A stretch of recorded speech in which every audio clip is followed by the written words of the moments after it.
Hello, now I want to show how to image take border radius. First we take image, then we select rectangle, rounded rectangle marquee tool, then we select path, border radius value 20, 30 or something, then we select area, rounded area,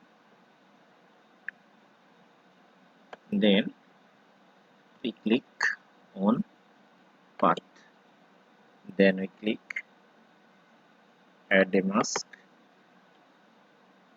then we click a